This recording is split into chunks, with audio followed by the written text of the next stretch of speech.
Syekh Nawawi Al-Bantari mengatakan ada 3 tetesan air yang begitu dahsyatnya mampu memadamkan dahsyatnya api neraka. Kenapa? Para ulama menjelaskan seandainya ada orang yang sangat kaya raya hari ini yang mampu membawa lautan samudra dibawa nanti ke neraka, lautan samudra seluas yang ada di bumi ini tidak mampu memadamkan meskipun 1 titik api neraka. Tapi ada 3 tetesan air mata, 3 tetesan air yang mulia di muka bumi ini. Jika kita mampu meraih salah satunya, mampu memadamkan dahsyatnya api. Assalamualaikum warahmatullahi wabarakatuh.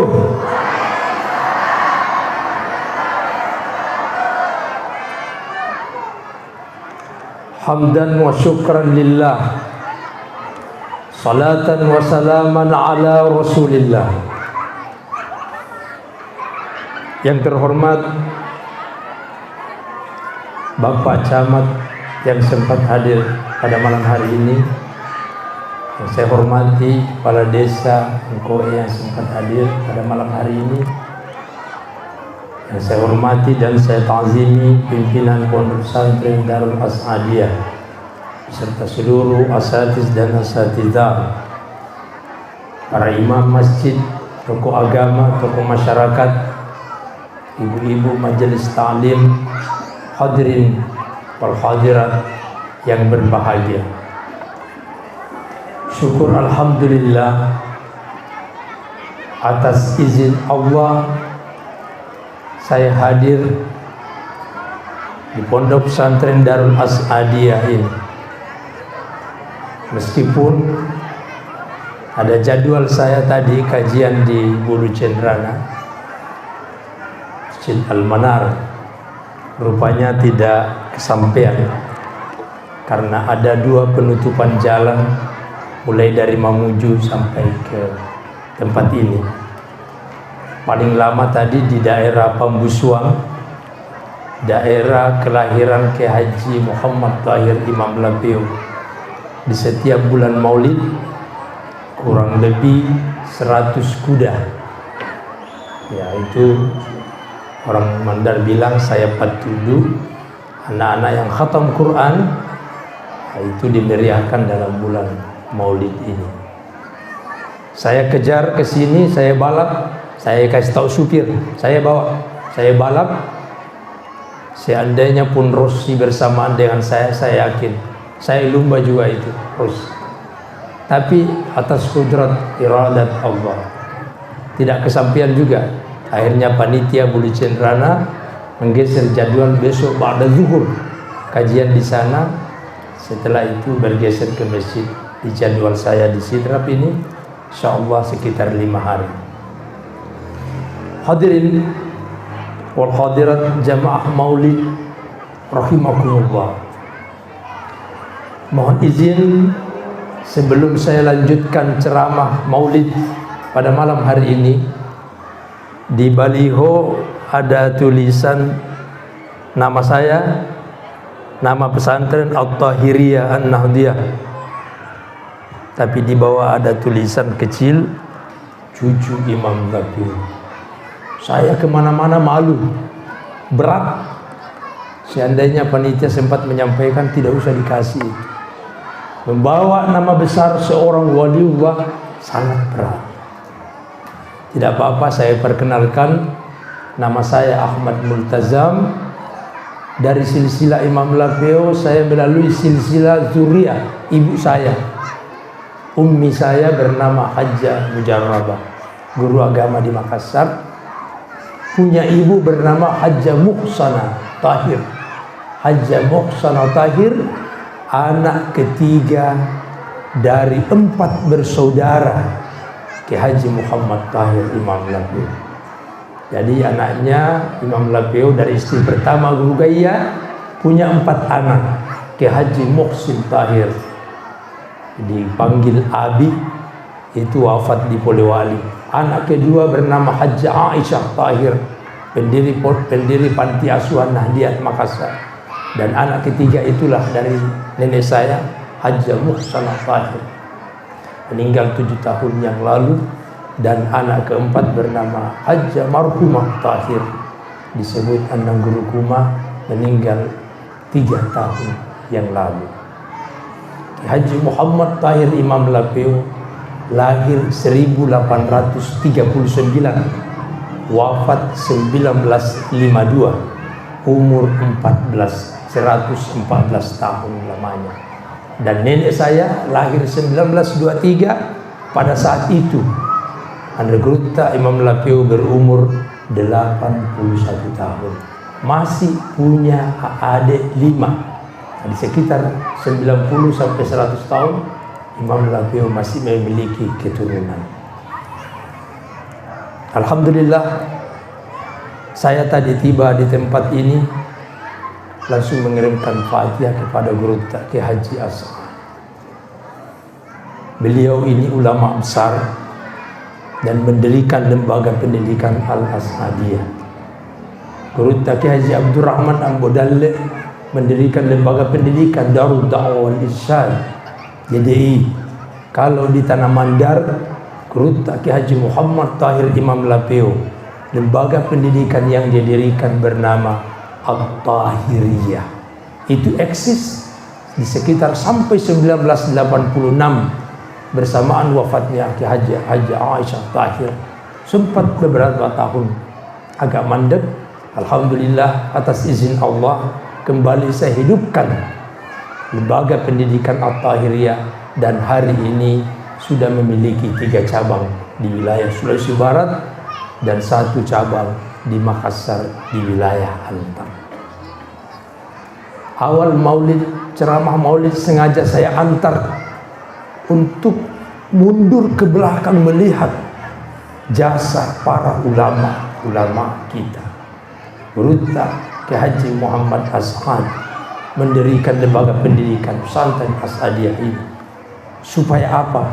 Warisan murni ajaran Rasulullah sampai ke Belawan. Terima kasih kita yang tak terhingga kepada para ulama-ulama kita yang setengah mati berjuang untuk melanjutkan dan mewariskan ajaran para ulama-ulama. Untuk itu, hadirin wal hadirat, mari kita bersama-sama mengawali maulid malam hari ini. Kita kirimkan Al-Fatihah di Syekh Ki Haji Muhammad As'ad. Kita kirimkan Al-Fatihah kepada Syekh Ki Haji Abdurrahman Ambodalle, wali khususan ila Syekh Haji Muhammad Tahir Imam Lapeo, wal masyayikhna dan masyayikh wal magharib bisirri Al-Fatihah. Alhamdulillah. Iyyaka na'budu wa iyyaka nasta'in. Shiratal ladzina an'amta 'alaihim ghairil maghdubi 'alaihim waladdallin. Alhamdulillah. Hadirin wal hadirat jamaah maulid rahimakumullah. Sadar atau tidak sadar, malam ini kita sudah melaksanakan perintah Allah dalam Al-Quran. A'udzubillahi minasyaitonir rajim. Bismillahirrahmanirrahim. Qul bifadlin wa birahmatihi fabidzalika falyafrah. Allah Subhanahu wa taala berfirman dalam Al-Quran, katakanlah, hai Muhammad, sampaikan kepada umat, karena kemuliaan dan rahmat Allah, falyafrahu, bergembira. Malam hari ini kita bergembira menyambut kelahiran Rasulullah sallallahu alaihi wasallam. Ada persembahan telur, ada membawa makanan-makanan dihiasi dengan bendera. Ini adalah perintah dalam Al-Quran. Fabidzalika falyafrahu, karena rahmat Allah. Para mufassirin menjelaskan bahwa yang dimaksud rahmat Allah adalah kelahiran Rasulullah sallallahu alaihi wasallam. Maka jelas ayat ini jika ditafsirkan perintah dalam Al-Quran, karena kelahiran Rasulullah sallallahu alaihi wasallam bergembira. Ada yang bertanya, tidak ada dalilnya Ustaz Maulid.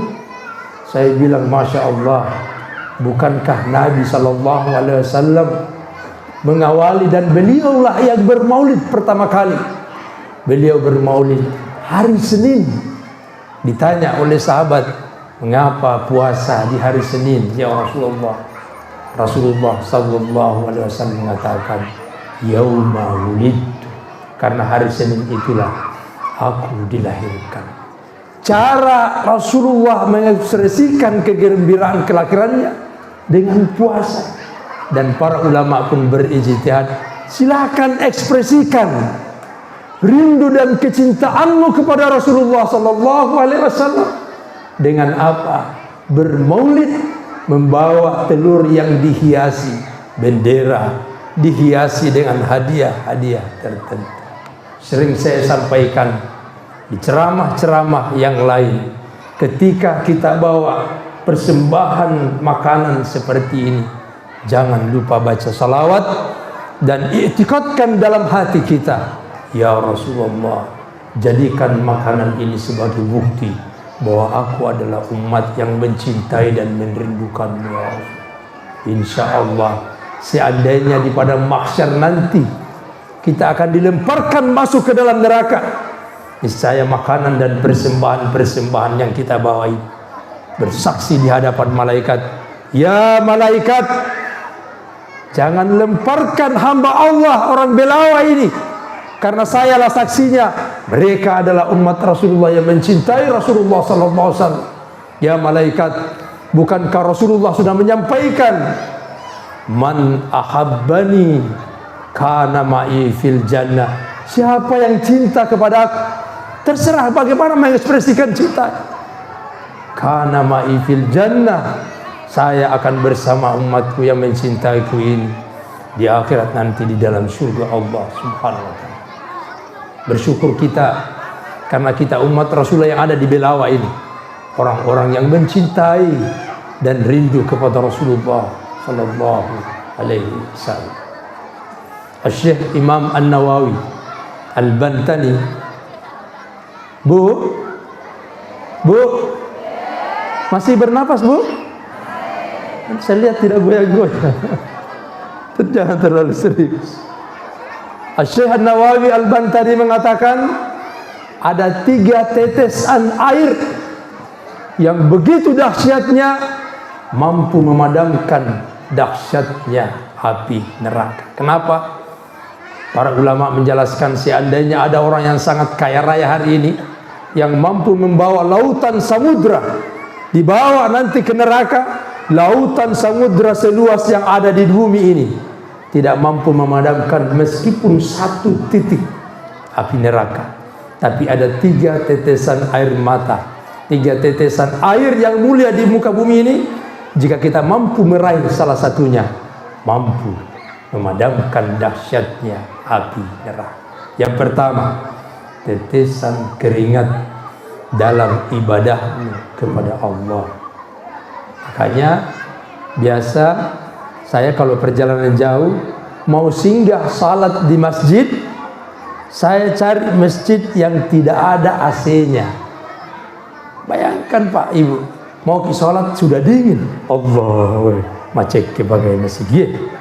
Cari, kenapa? Supaya dalam ruku dan sujudmu sempat menetes keringat. 1 tetesan keringatmu itulah nanti memadamkan dahsyatnya api neraka. Yang kedua, mana air yang mulia itu adalah seperti malam ini. Kegembiraan kita kalau pada akhirnya kita mampu berusaha biar 1 kali saja dalam seumur hidup kita ada tetesan air mata kerinduan kepada Rasulullah sallallahu alaihi wasallam.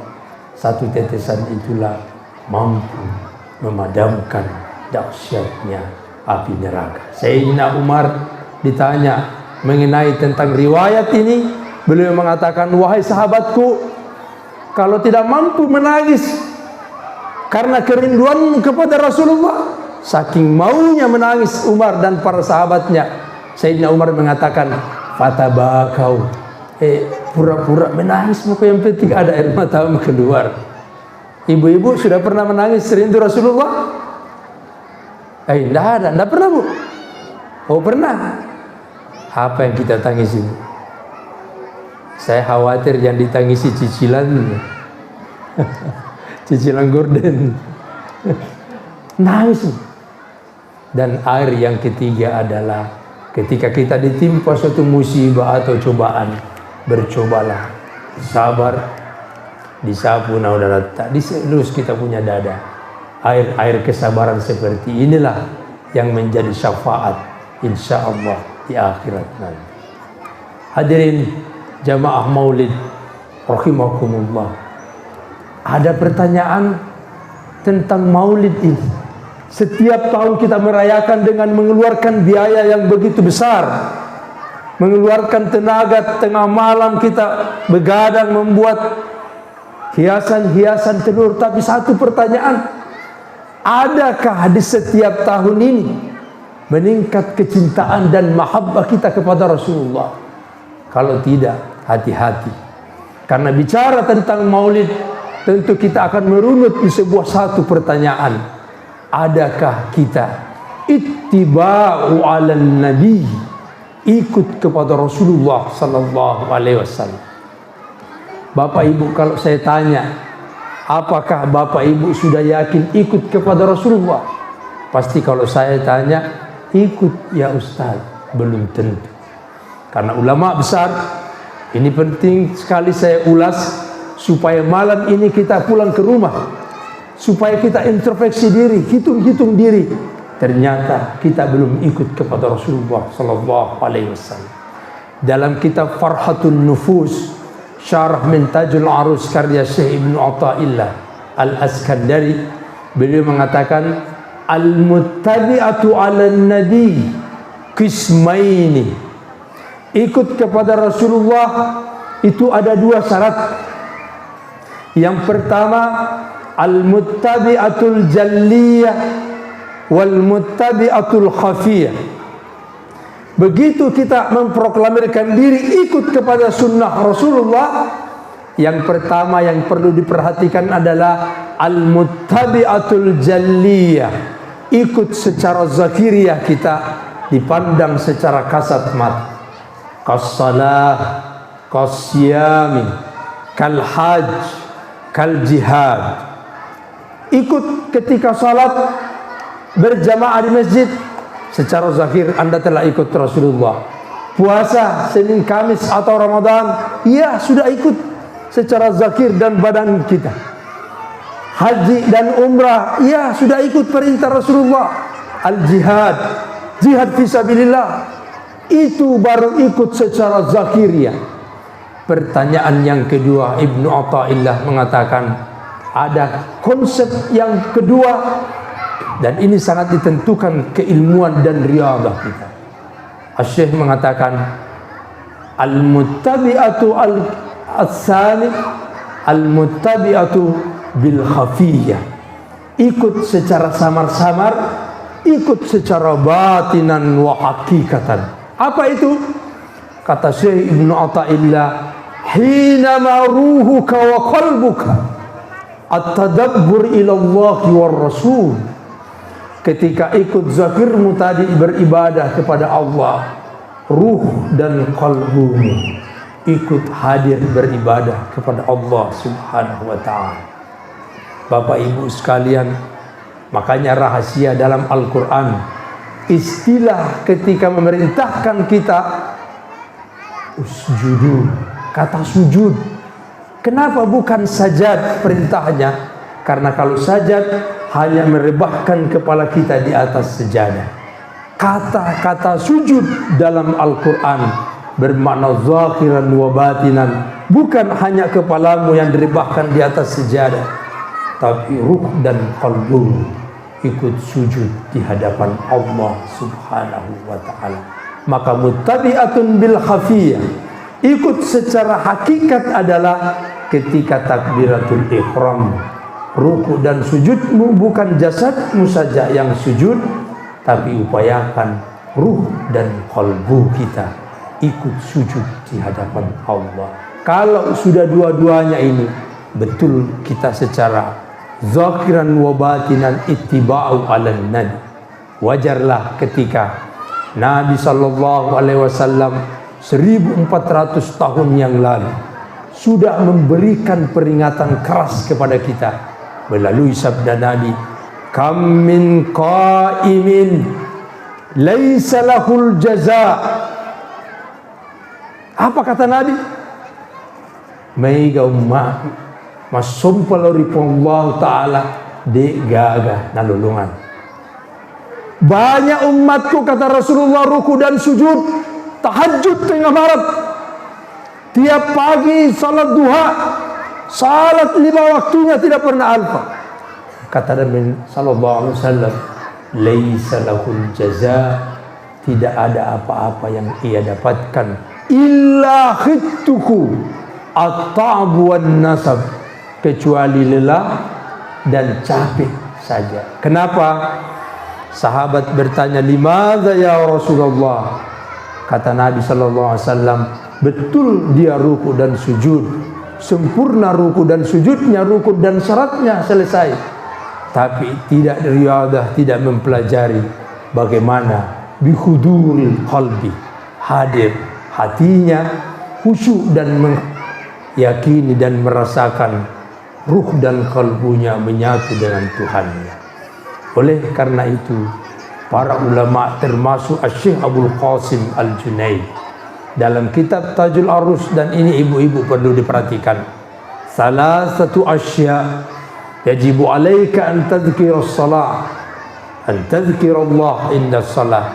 Ada 3 tempat yang sangat penting yang perlu diperhatikan ketika kita salat. Al-awwal, kata Abdul Qasim Al-Junaid, inda takbiratil ihram, ketika kita melafazkan Allahu Akbar. Apa artinya, Bu, Allahu Akbar? Allah Maha Besar. Betulkah tidak ada lagi yang kita ingat kecuali Allah yang Maha Besar? Jangan sampai takbiratul ihram kita Allah Akbar, tanggal 1 si besok penagih gorden datang, hati-hati. Allahu Akbar, banyak sekali nyamuk, hati-hati. Kita sudah berani mengatakan di hadapan Allah, Allah yang Maha Besar. Untuk itu jangan ingat lagi yang lain kecuali Allah Subhanahu wa ta'ala. Yang kedua, kata Syekh Junaid Al-Baghdadi, inda qiraatil Fatihah, iyyaka na'budu wa iyyaka nasta'in, hanya kepadamu lah kami menyembah ya Allah, dan hanya kepadamu lah kami memohon. Itu yang kedua. Dan yang ketiga, inda tasyahhud, ketika tasyahhud, asyhadu an la ilaha illallah, ketika menyebut lafaz Allah bersamaan memandang ke ujung telunjuk kita. Inilah cara para ulama kita supaya apa? Jangan sampai salat kita lari kosong, tidak punya hasil apa-apa.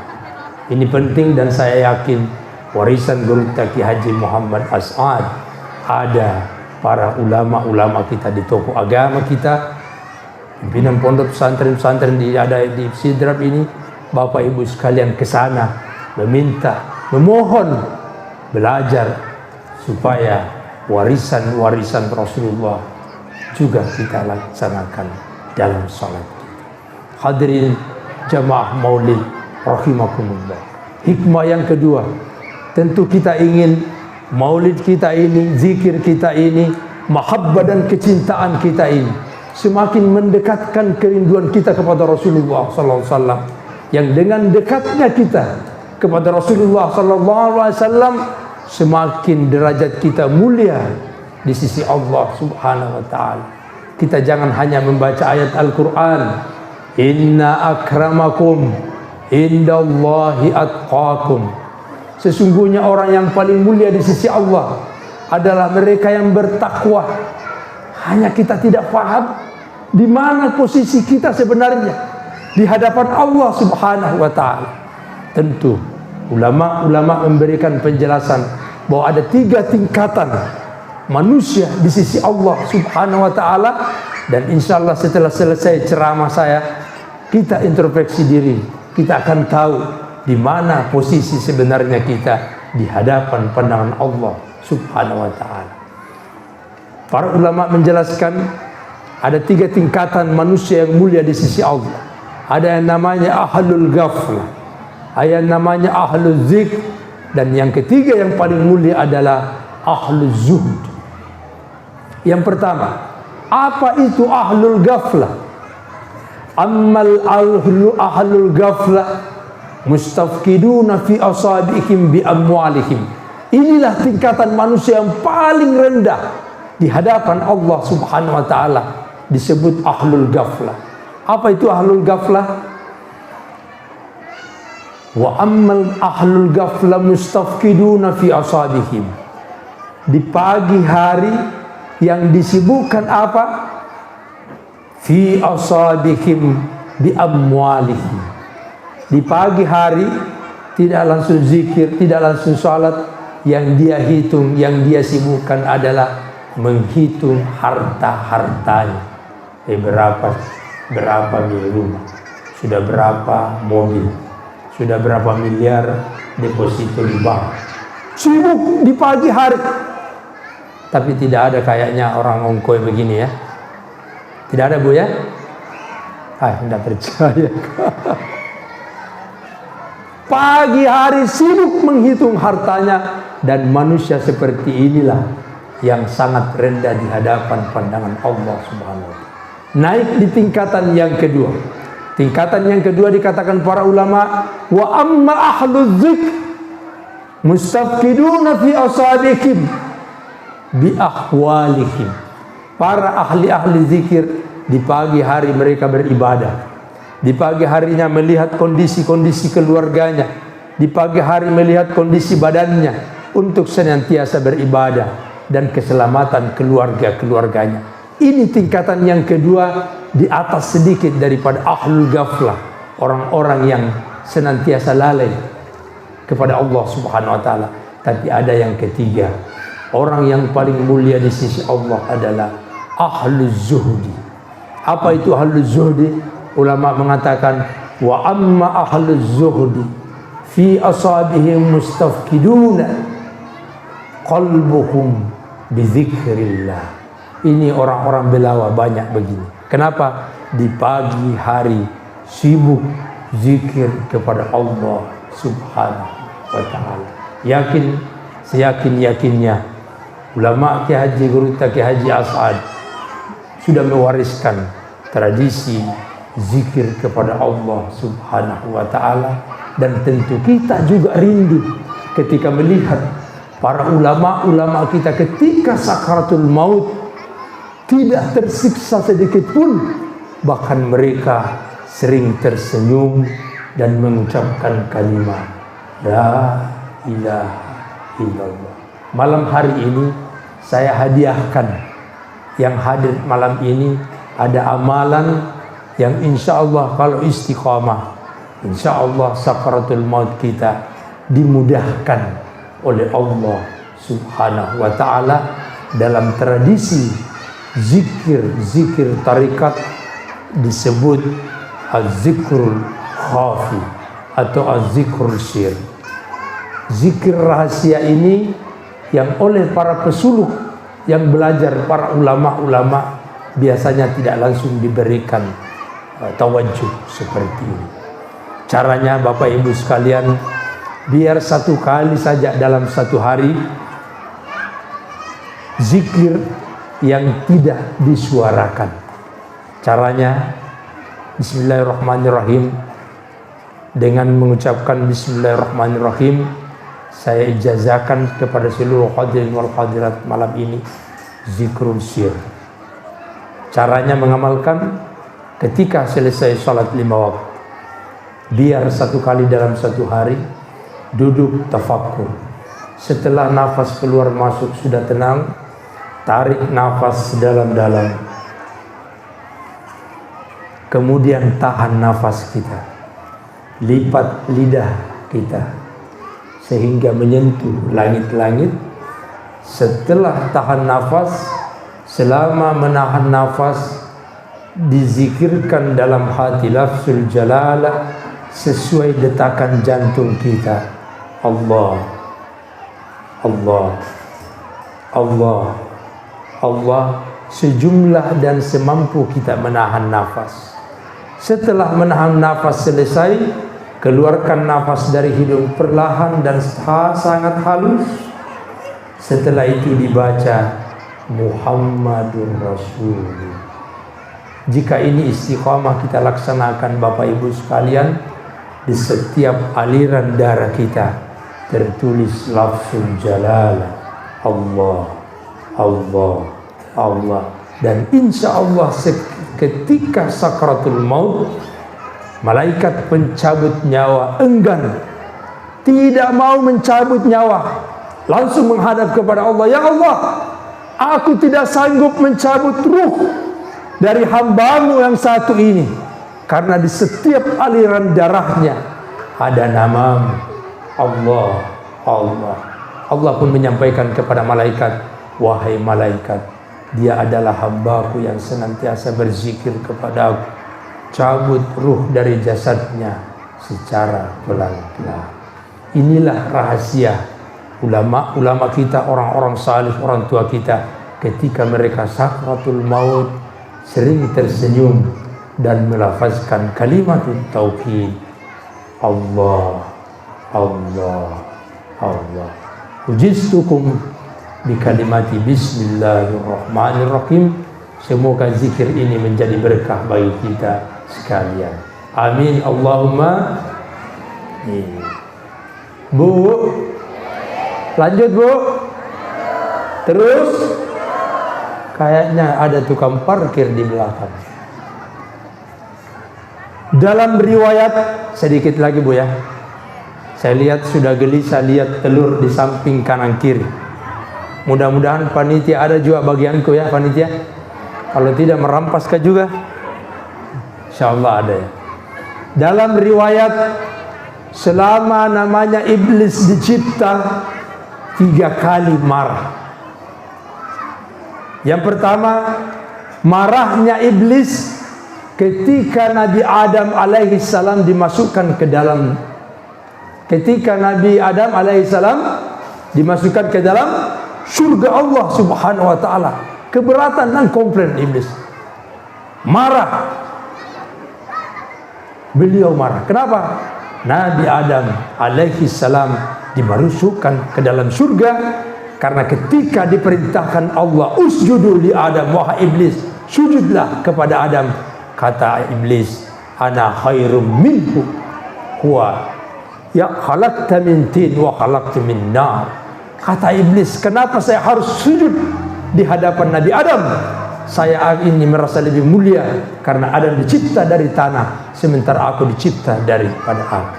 Itu marah yang pertama iblis sejak dicipta. Yang kedua, marahnya iblis sejak dicipta ketika surah Al-Fatihah diturunkan ke muka bumi. Marah, iblis emosi dan marah karena dia tahu persis rahasia yang terkandung dalam surah Al-Fatihah.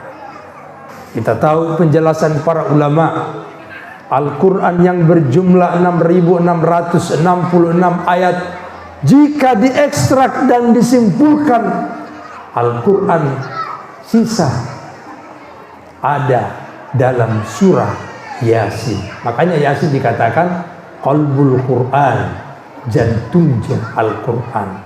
Surah Yasin jika diekstrak dan dirangkum, tersisa ada pada surah Al-Fatihah.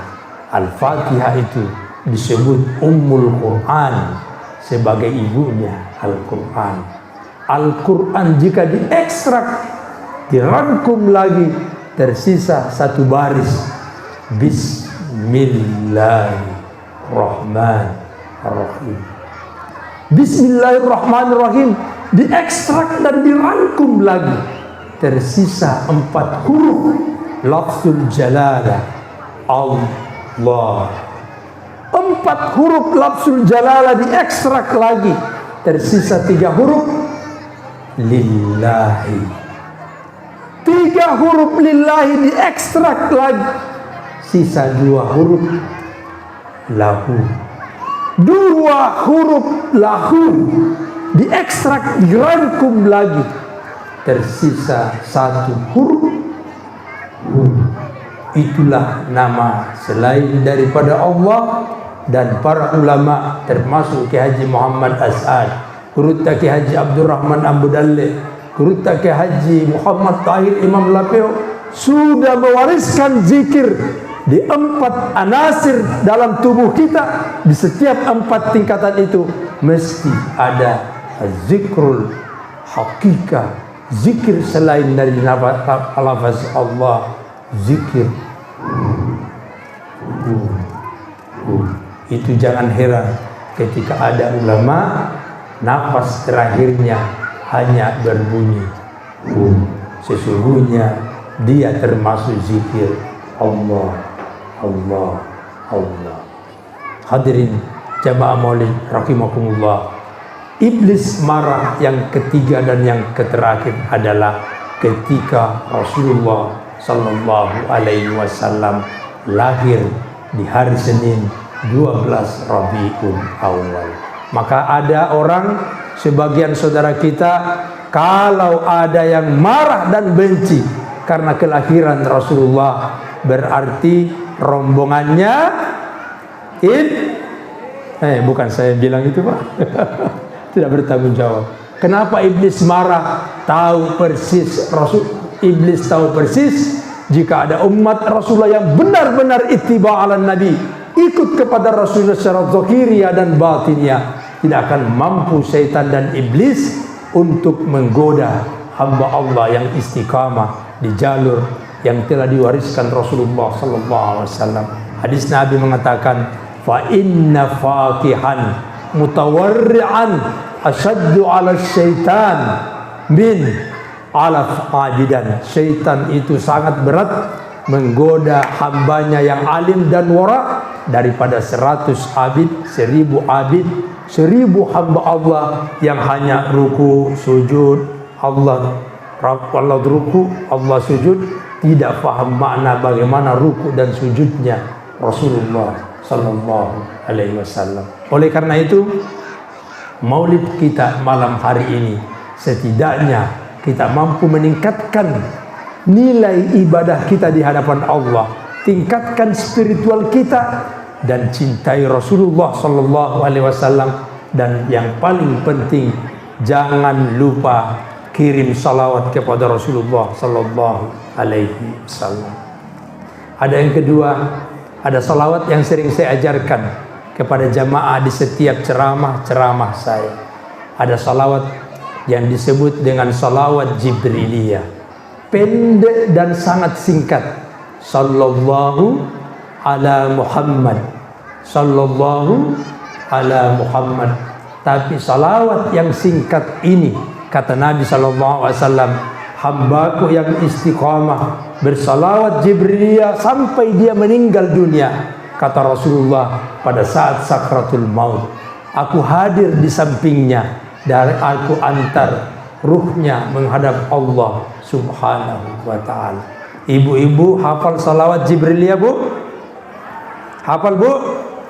Coba kita tes, kita salawat Jibriliyah. Sallallahu ala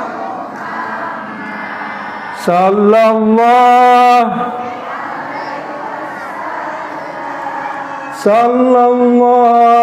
ala sallallahu. Amalkan tiap hari meskipun hanya 100, kalau mampu 500, kalau perlu 1000 per hari. Sudah ada jaminan dari Rasulullah, aku akan antar ruhnya menghadap Allah subhanahu wa ta'ala. Hadirin jamaah maulid rahimakumullah, hikmah maulid yang terakhir tentu saya ingin sampaikan bahwa sifat-sifat yang paling menonjol pada diri Rasulullah sallallahu alaihi wasallam, beliau menyampaikan, yassiru wa la tu'assiru, basyiru wa la tunfiru. Kata Nabi sallallahu alaihi wasallam, mudahkan urusan umatku, jangan engkau persulit. Basyiru, selalu berikan berita yang gembira, jangan selalu ditakut-takut. Ini yang perlu kita contohi, bahwa Nabi dalam dakwah tidak mempersulit dalam menyampaikan dakwahnya, bahkan sering mempermudah urusan-urusan umat. Begitupun juga ulama-ulama ketika mereka didatangi umatnya untuk bertanya sesuatu hal tentang ibadah muamalah, para ulama kita tidak pernah mempersulit untuk melaksanakan syariat-syariat yang diajarkan Rasulullah sallallahu alaihi wasallam. Pernah suatu ketika Guru Kiai Haji Muhammad Tahir Imam Lapeo didatangi seorang pemaksiat. Tuan, saya ini preman, tukang berkelahi, tukang sabu ayam, peminum khamar, main perempuan. Apa kata Imam Lapeo? Silahkan, tapi satu yang saya pesankan, jaga salat 5 waktu. Pemaksiat ini mengatakan, Tuan, saya hanya salat Jumat 1 kali 1 minggu, itu pun kalau sempat. Imam Lapeo mengatakan, ya sudah, kalau coba itu saja jaga. Pulang orang ini meninggalkan kediaman Imam Lapeo. Beberapa bulan kemudian datang kembali, Tuan, seluruh kemaksiatan sudah saya tinggalkan, dan alhamdulillah sekarang saya sudah rajin salat malam. Ini artinya apa? Ulama kita itu moderat, sangat menjunjung tinggi tentang kemanusiaan, tidak langsung menjas masuk neraka, kafir, musyrik dan segala macam. Beda dengan hari ini, tiba-tiba zikir masuk neraka, ziarah kubur bid'ah, baca barzanji bid'ah, maulid katanya tidak dicontohkan bid'ah. Kenapa? Mereka memahami agama terlalu dangkal, tidak memahami konteks bagaimana ijtihad para ulama kita menyampaikan fatwa-fatwa mereka. Para ulama sudah sepakat bahwa tidak semua yang dikerjakan Nabi wajib kita laksanakan. Sudah dibagi, ada wajib, ada sunnah, ada mubah, ada makruh. Mafhum mukhalafahnya kemudian, tidak semua yang tidak dilakukan oleh Rasulullah kita tidak boleh melaksanakan selama itu ada dalilnya dalam Al-Quran. Makanya saya sampaikan, kalau bicara tentang bid'ah, bukan segala sesuatu yang tidak dilakukan oleh Rasulullah. Tapi Imam Syafi'i mengatakan, nanti amalan itu dikatakan bid'ah. Beliau mengatakan, Imam Syafi'i mengatakan, ma la yadulluhu alal Quran was sunnah. Selama amalan itu ada dalilnya dalam Al-Quran maupun sunnah, berarti boleh dilakukan. Bahkan Ibnu Taimiyah mengatakan, yang dimaksud bid'ah adalah jika dia bertentangan Al-Quran dan sunnah Rasulullah sallallahu alaihi wasallam. Maulid ada dalilnya, ziarah kubur ada dalilnya, tawassul ke makam wali-wali Allah ada dalilnya, zikir talqin mayit, zikir tariqah, seluruh ajaran yang sudah diajarkan diwariskan under Guru Kiai Haji Muhammad Askad, Guru Kiai Haji Abdurrahman Ambu Dalle, seluruhnya ada dalilnya dalam Al-Quran. Saya sampaikan sekali lagi, umat kita ini masyarakat awam termasuk saya, bukan urusan kita mengurusi dalil, karena dalil itu adalah urusannya para ulama. Satu urusan kita, ikut kepada ulama. Kalau sudah ikut kepada ulama, ada jaminan dari Rasulullah sallallahu alaihi wasallam, man qallada aliman laqiyallahu saliman. Siapa yang ikut kepada ulama, selamat di akhirat nanti, berjumpa dengan Allah subhanahu wa ta'ala. Insya Allah kita niatkan, saya bermaulid, ya Allah, saya ziarah kubur, ya Allah, saya zikir tariqah, ya Allah, mengikuti ulama-ulama kita. Insya Allah selamat di akhirat nanti. Kan ada dua model ulama, ada dua manusia yang selamat di akhirat nanti. Model yang pertama, manusia yang diberikan hadiah masuk ke dalam surga karena banyaknya amal salehnya, tapi tidak berjumpa dengan Allah. Model manusia yang kedua, selamat dan berjumpa dengan Allah. Pertanyaannya, apakah berjumpa dengan Allah masuk ke dalam surga? Jawabannya, jangankan surga, Allah saja sang pencipta surga dia berjumpa, apalagi masuk ke dalam surga Allah subhanahu wa ta'ala. Hadirin jamaah maulid rahimakumullah, ini mungkin hikmah maulid yang sempat saya sampaikan pada malam hari ini. Mudah-mudahan ada keberkahan di dalamnya, dan termasuk tingkatkan terus kecintaan kita kepada Rasulullah SAW. Jangan pernah lewati setiap hari tanpa mengirimkan salawat kepada Rasulullah SAW. Demikian, mudah-mudahan ada barokahnya bagi kita. Kita berdoa kepada Allah Subhanahu wa taala. Amin ya Allah. Allahumma salli ala sayyidina Muhammad wa ala ali sayyidina Muhammad wa natawassal bihaqqi nur Muhammad sallallahu alaihi wasallam. Allahumma rabbi anzilna munzalan mubarakan wa anta khairul munzilin. Wa man yattaqillaha yaj'al lahu makhraja wa yarzuqhu min haitsu la yahtasib. Allahumma bi'alif uluhiyatika ya Allah, wa bilha'i hidayatika ya Hadi, wa bilmim mulkika ya Malik. Allahumma rabbana atina fid dunya hasanah wa fil akhirati hasanah wa qina adzaban nar. Subhana rabbika rabbil izzati amma yasifun, wa salamun alal mursalin, walhamdulillahi rabbil alamin. Akhirul kalam, Allahu muwafiq ila aqwamit tariq. Assalamualaikum warahmatullahi wabarakatuh.